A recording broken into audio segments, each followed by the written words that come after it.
میرے پاس آپ لوگوں سے بہتر کہنے کو کچھ نہیں ہے. میں فقط ایک دو اعترافات کروں گی. میں آپ سب کے سامنے یہ اعتراف کرنا چاہتی ہوں کہ اشفاق احمد میری چادر بھی تھے اور چار دیواری بھی.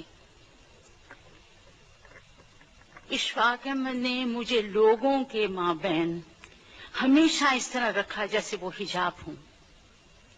انہوں نے میرے رشتہ داروں کے ساتھ مجھے ایسے مابین رکھا کہ شرم و حیا دونوں طرفین کی قائم رہے. دوستوں میں اور بہی خواہوں کے درمیان جب میں ہوتی وہ درمیان میں ایک ریشمی پردہ بن جاتی. اشفاق احمد کے جانے کے بعد مجھے کئی باتیں سمجھ آئی ہیں. اب میرے سامنے ہٹو بچو کہتا ہوا، ہوشیار بادب باملیسا کہتا ہوا 2.5 قدم آگے چلنے والا آدمی نہیں ہے. اب میں ٹھوکر کھا جاؤں، گر جاؤں، کسی کے کندھے سے بھٹ جاؤں، وہ شخص نہیں ہے جو میرے لیے سڑک پر آگے چلتا تھا اور مجھے بچاتا جاتا تھا. وہ شخص موجود نہیں. آج مجھے پتا چل گیا ہے، جب میرے گھر پہ ٹیکس کے کاغذات آتے ہیں، کبھی کبھی کو وارنٹ اور سمن بھی آ جاتا ہے قانونی قسم کا. پھر میرے پاس وہ بل آ جاتے ہیں جو بجلی کے زائد بل ہوتے ہیں. پھر وہ میرے پاس وہ منی آرڈر بھی آ جاتے ہیں جن کے نیچے لکھا ہوتا ہے اشفاق احمد. مجھے پتہ نہیں منی آرڈر کیا ہوتا ہے. میں پیئنگ ان سلپس نہیں جانتی، میں چیک لکھنا نہیں جانتی. اب مجھے پتا چلا ہے کہ وہ 1.5 گنا کام کرتے تھے اور میرے لیے آدھا چھوڑ دیتے تھے اور مجھے کہتے تھے گواہی دینے نہ جانا خود میں جاؤں گا، یہ کام میرے ہیں، باہر کے تمام کام میں سنبھالوں گا. اس حفاظت میں رہنے کے بعد، اس چادر اور چار دیواری میں رہنے کے بعد اب زندگی اچانک میرے لیے بہت مشکل ہو گئی ہے. اب مجھے وہ چیزوں کا مقابلہ کرنا پڑتا ہے کہ جن کی مجھے سمجھ تک نہیں. اگر غلطی سے کوئی کھڑکی کھلی رہ جائے اور اس میں سے ہلکا سا ہوا کا جھونکا آئے تو مجھے محسوس ہوتا ہے کہ کوئی ٹورنیڈو داخل ہونے والا ہے. اشفاق احمد کا یہ طریقہ کار تھا. آپ یقین کیجئے، میرا خیال ہے کہ اشفاق احمد میں ایک خصوصیت تھی جس کا ان کو بھی احساس نہیں تھا، جو وہ بھی نہیں جانتے تھے. وہ ان کی موروثی اور پشتنی غیرت تھی، ایسا حجاب جو غیرت مند لوگ رکھتے ہیں. لیکن یقین کیجئے اشفاق احمد کو اپنی خوبی کا علم نہیں تھا. اپنے دوستوں کے درمیان اور ان کے درمیان کبھی ایسی باتیں نہیں ہوئی جو اندر کی باتیں ہوتی ہیں. ممتاز مفتی کہا کرتے تھے اشفاق احمد گونگا ہے، اس نے صرف اپنے اوپر باتوں کے خول چڑھا رکھے ہیں. ان کی اصلی بات کو کوئی نہیں جانتا تھا اور یہ سب ان کے موروثی اور پشتنی خوبی کی وجہ سے تھی. لیکن میں آپ سے پھر عرض کروں، بار بار عرض کروں کہ اشفاق احمد کو اپنی اس خوبی کا علم نہیں تھا.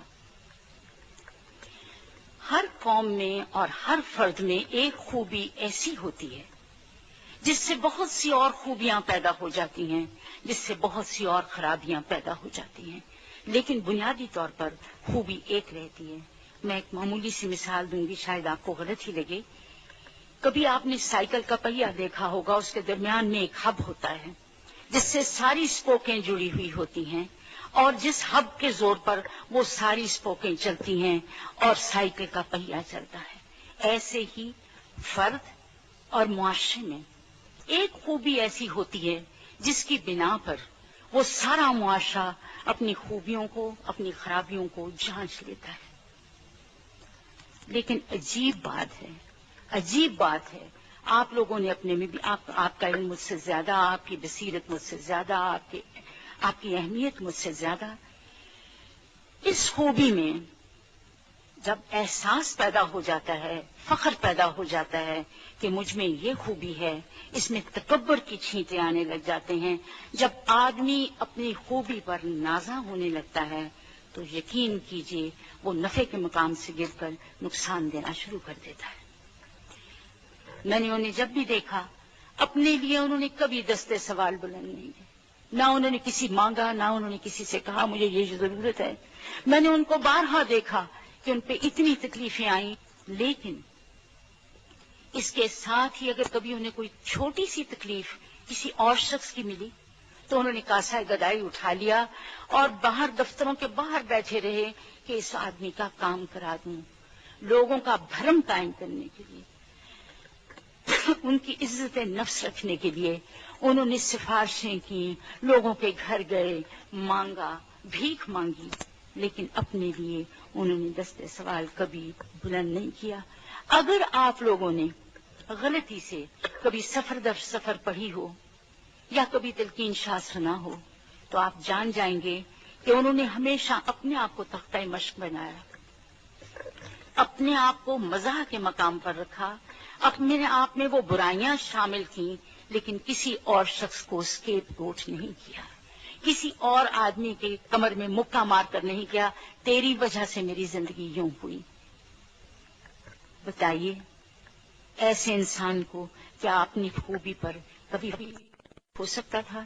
لیکن میں جانتی ہوں وہ بے حد غیرت مند آدمی تھا، اور اس میں ایک ہی خوبی تھی، وہ غیرت تھی، جو اس کا ماروثی اور کشتنے میں سبب تھا۔ یاد رکھیے ایسے لوگ گلی گلی کہاں، ایسے لوگ ہر عہد میں اور ہر پود کی قسمت میں کہاں، اور مجھ جیسی بھاگوان عورت بھی کہاں جس کی چادر اور چار دیواری اس کا شوہر۔ اللہ آپ کو آسانیاں عطا فرمائے اور آسانیاں تقسیم کرنے کا شرف عطا فرمائے۔